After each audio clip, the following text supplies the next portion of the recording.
Oy. Kuhanin natin tong yung...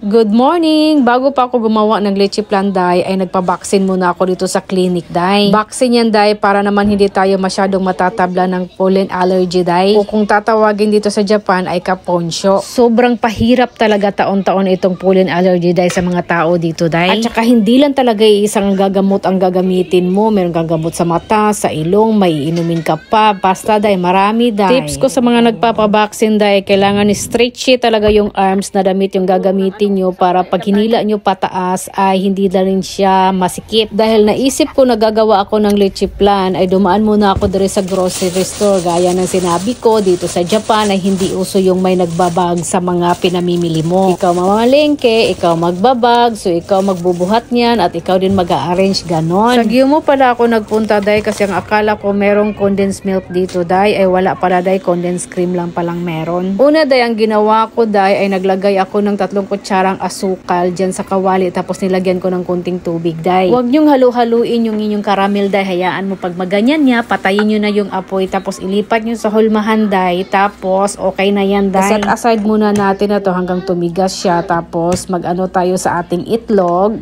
Ang gagawin ko dito sa itlog, day, ay dalawang paraan na ginawa ko. Kung kakamayin nyo or kukutsarayin nyo. Ang itlog pala, day, ay may pusod. Yung puti na yan, pusod yan, day. Yung minsan tatanggalin ko, minsan naman ay hindi ko na siya tanggalin. Bali, 10 itlog yung ginamit ko dito, day. Tatapon na natin itong egg white kasi wala naman tayong paggagamitan. 10 itlog at 1 latang condensed cream kasi wala ngang condensed milk. Okay na yan kaysa wala. Pero mas maigi talaga pag condensed milk yung ginamit nyo kasi makakaiba yung linamnam niya. Ipaghalo na natin yung egg yolk at saka yung condensed cream.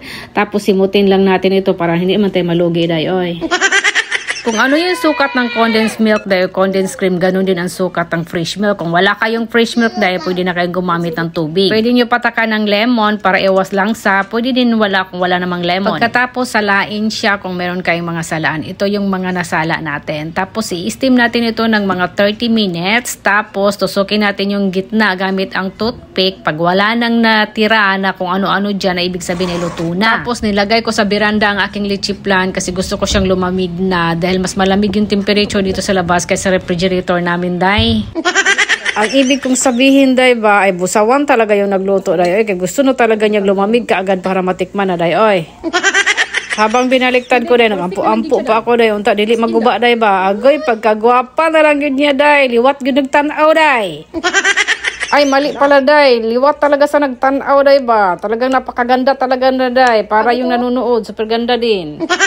Kung gusto niyo talaga masarap ang yung leche plan, day, tsaka kagwapa-gwapa, day, huwag niyong ihalo yung egg white, day. Kahit konti lang talaga yung egg white ihalo niyo, day, iba talaga yung resulta niya, day, at iba talaga yung linamnam niya, day. Kaya, day, pag gumawa kayo ng leche plan, day, ay huwag na kayo manghinayang itapon yung egg white, day, oy.